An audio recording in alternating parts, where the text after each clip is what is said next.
जी आज हाँ आज की जो प्रेस कॉन्फ्रेंस थी वो रिजर्वेशन इन प्रमोशन के बारे में थी। अपना संविधान रिजर्वेशन इन प्रमोशन देने की तरतूद है, लेकिन महाराष्ट्र सरकार ने जानबूझकर पूरे SC ST का भटके मुक्त का आरक्षण का रोक दिया है। 2017 में जब ये आरक्षण रोक दिया गया था तो भाजपा सरकार ने 33% बैकवर्ड क्लास का जो कोटा है वो बाजू में रख के आरक्षण चालू किया था। इस सरकार ने वो 33% भी छोड़ दिया। 100% अभी ओपन से भरा जा रहा है। ये बड़ा नाइंसाफ़ी है और ये अनकॉन्स्टिट्यूशनल है। जहाँ मंत्रीगण है उसमें उप मुख्यमंत्री प्रमुख है, लेकिन हमारे 6 मंत्री उसमें मागास वर्गीय के हैं, जो अपने भुजबल साहब है, उसके बाद राउत साहब है, उसके बाद वडेट्टीवार है, इसके बाद ये धनंजय मुंडे है, वर्षा गायकवाड़ है। ये सारे चुप बैठे हैं, ये कोई बोलता नहीं है। वास्तव में ये पत्रकार परिषद उन्होंने लेना चाहिए, उन्होंने आवाज़ उठाना चाहिए, इसके लिए वो मंत्रीगण में है, लेकिन वो आवाज़ नहीं उठा रहे। तो हम मांग करते हैं कि ये बैकवर्ड क्लास के जितने भी मंत्री हैं उनको कोई अधिकार नहीं इस पद पर रहने का। उन्होंने रिजाइन दे देना चाहिए और मंत्रिमंडल से बाहर हो जाना चाहिए।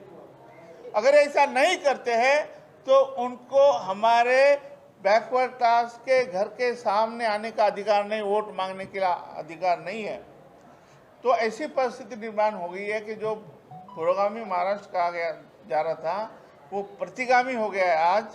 और जो सरकार ने हमें आश्वासित किया था कि मागास बैकवर्ड क्लास के पीछे हम अच्छे वकील देंगे सुप्रीम कोर्ट में, हाँ उन्होंने ज़रूर वकील दिया है, लेकिन हमारे अगेंस्ट में दिया है। वो लड़ाई हमारे अगेंस्ट में लड़ रहे हैं। इसका सीधा मतलब है कि ये जो सरकार है ये बैकवर्ड क्लास के विरोध में वहाँ लड़ रहे हैं। 27 तारीख को हम यहाँ आज़ाद मैदान में इसके बारे में बड़ा रैली करने जा रहे हैं। जो बड़े बड़े नेता हैं हमारे, तो चंद्रशेखर आज़ाद आपने सुना होगा, भीम आर्मी के हैं।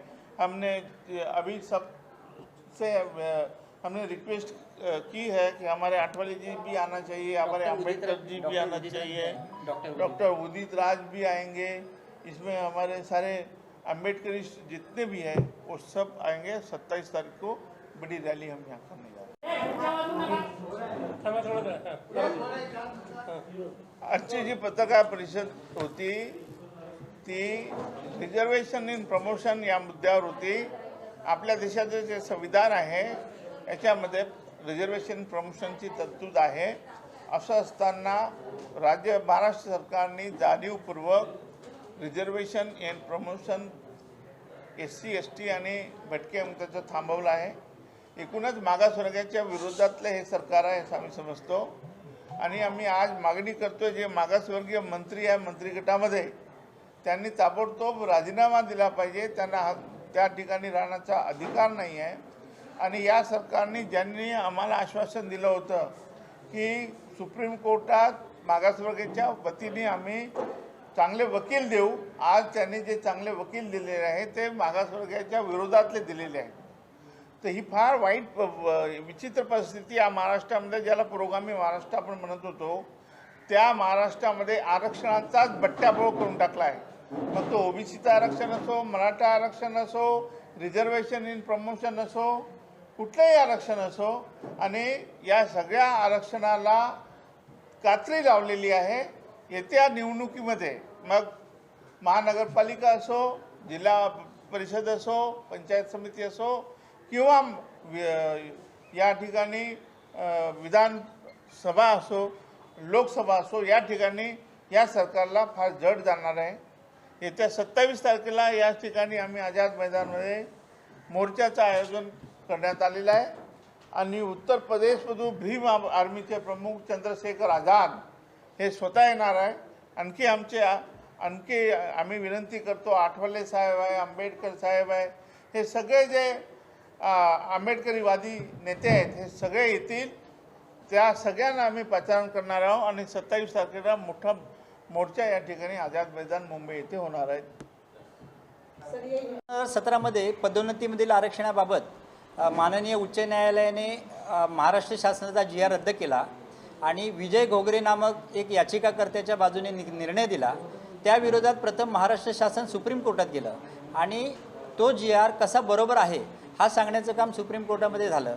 परंतु कालांतराने ती केस पेंडिंग असतानाच महाराष्ट्रामधील सरकार बदललं आणि या सरकारने अशी भूमिका घेतली की पदोन्नतीमधील आरक्षण जे आहे ते पदोन्नतीमधील आरक्षण न ठेवता सर्व पदं ही खुल्या प्रवर्गातून भरली जावी आणि 7 मेला त्यांनी GR काढला. म्हणजे पूर्वीची महाराष्ट्र शासनाची भूमिकेला परस्पर विरोधी भूमिका घेतल्याने पदोन्नतीमधील घोळ निर्माण झाला आहे आणि पदोन्नतीमधील आरक्षण हे घटनात्मक असतानासुद्धा जे पदोन्नतीमधील आरक्षण सुरू होतं ते रद्दबादल करण्याचं काम ह्या विकास आघाडीच्या सरकारने केलेलं आहे आणि ह्या विकास आघाडीच्या सरकारला एक जाणीव व्हावी की पदोन्नतीमधील आरक्षण हे घटनात्मक आहे आणि ते घटनात्मक आरक्षण हे टिकवलं पाहिजे किंवा आम्ही त्याच्या बाजूने आहोत. आमचा जो आक्रोश आहे, आमचा रोष आहे, तो रोष दाखवण्यासाठी आम्ही 27 तारखेला आझाद मैदानामध्ये मोर्चाचं आयोजन केलेलं है.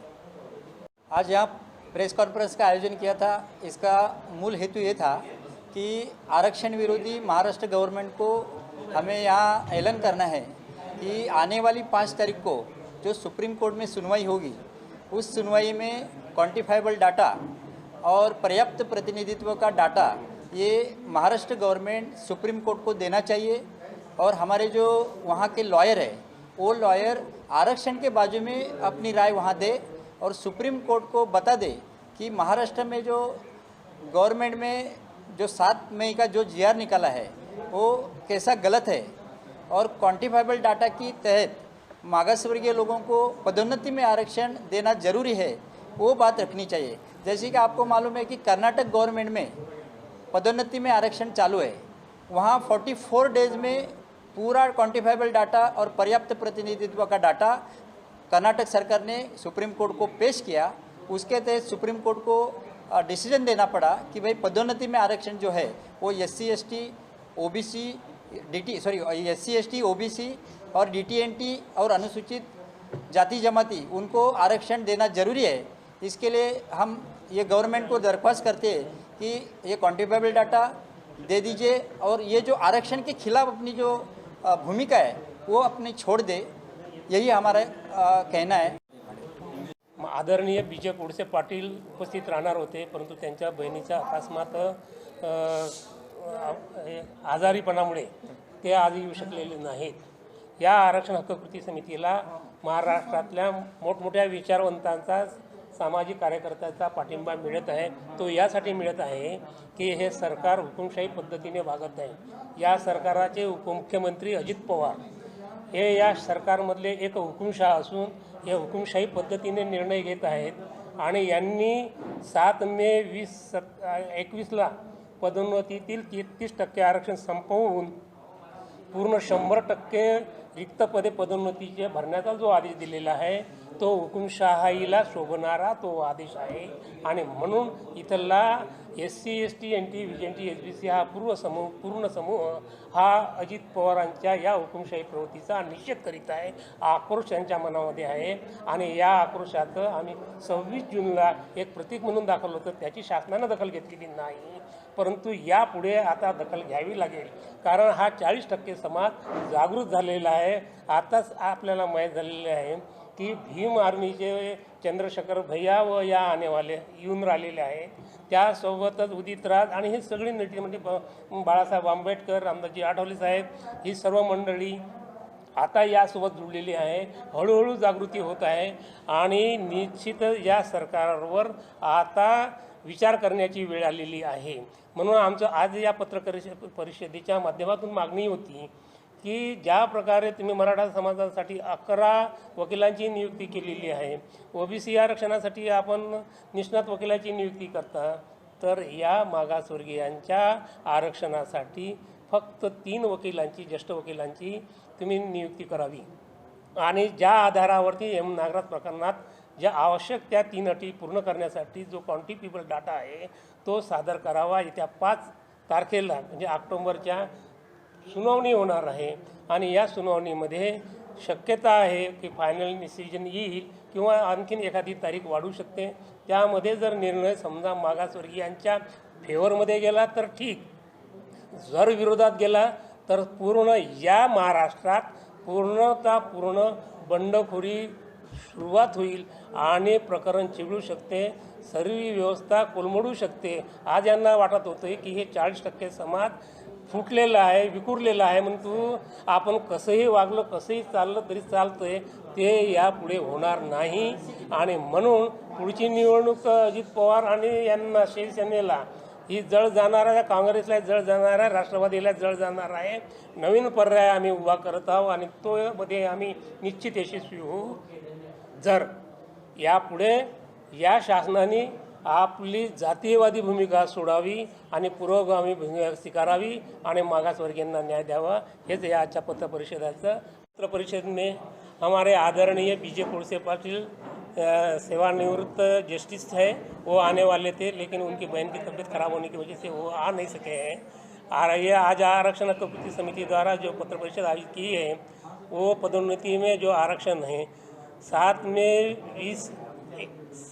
2021 को माननीय अजित पवार साहब ने जो निर्णय निकाला है, एक अकेले आदमी ने वो निर्णय निकाला है जो इनजस्टिस है कि जो पिछड़ों का 33% आरक्षण था उसको समाप्त करके सारे के सारे जो रिक्त पद है वो पूरे के पूरे ओपन कैटेगरी से भरने का वो ऐलान था.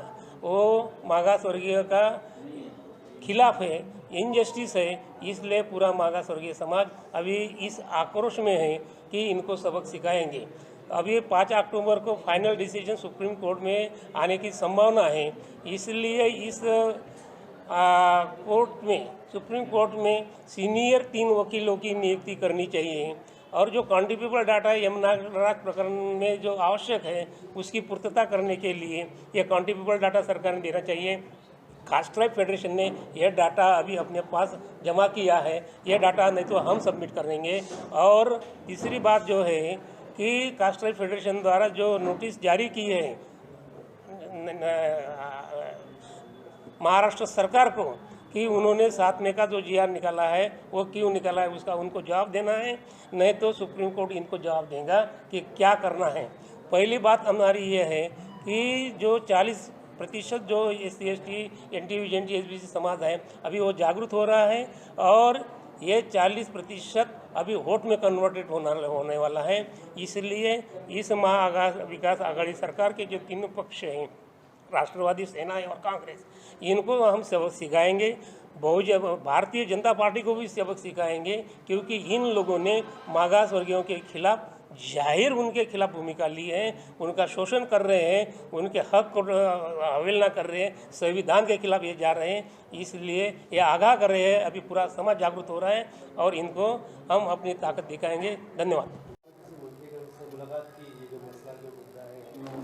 ये क्या मंत्री नहीं हमें मालूम है ना उनसे क्या मांग करेंगे. वो जब उनके मांग करने के लायक भी नहीं है. वो आपके माध्यम से तो जाता है ना सब. क्या मालूम नहीं सबको कि 4 साल. हाँ यस, वो OBC को लेके दिल्ली तक जाते हैं और यहाँ आजाद मैदान में भी नहीं आते मांग करने के लिए. तो ये क्या मांग करना है उनको मालूम नहीं है. तो हम जरूर ये बात उनके अगेंस्ट में भी हम आंदोलन खड़ा कर देंगे. जातिवादी सरकार है, ये जो संवैधानिक हक था पिछड़ों का उसने वो हक का हनन किया है और 7 मई 2021 को जो GR निकाला है वो GR के जरिए उन्हें 33% आरक्षण खत्म कर दिया है. हम ये चाहते हैं आपके माध्यम से कि मागासवर्गीय का जो भी आरक्षण था वो संवैधानिक था, कानूनी तौर पर दिया गया था. फिर भी सरकार को कौन सा हक था, क्या हक है उनको संविधान को नष्ट करने का, संवैधानिक हक को नष्ट करने का. फिर भी ये सरकार ने अपनी जातीय का चीज़ सामने रख के वो आरक्षण खत्म कर दिया है. हम ये मांगते हैं ये सरकार को, अगर ये सरकार ये 5 तारीख के पहले या 5 तारीख में सुप्रीम कोर्ट में अगर ये क्वान्टिफाइड डाटा सबमिट नहीं करेंगे तो सुप्रीम कोर्ट का कुछ भी निकाला आ सकता है, हमारे अगेंस्ट में भी जा सकता है, पिछड़ों के अगेंस्ट में भी जा सकता है, अगली तारीख भी गिर सकती है। इसके लिए हम आपके तरफ से आपके माध्यम से हम उनको निवेदन करते हैं कि क्वान्टिफाइड डाटा देना चाहिए, हमारी ये प्रमुख मांग है।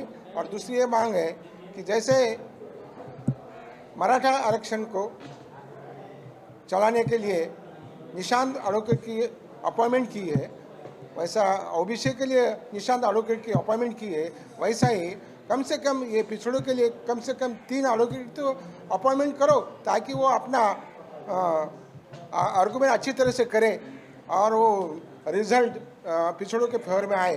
यही उम्मीद रख के हम इस आपके सामने आए हैं और अब हम चाहते हैं कि आप इसको हाईलाइट करें और सरकार तक पहुंचने का कोशिश करें। धन्यवाद।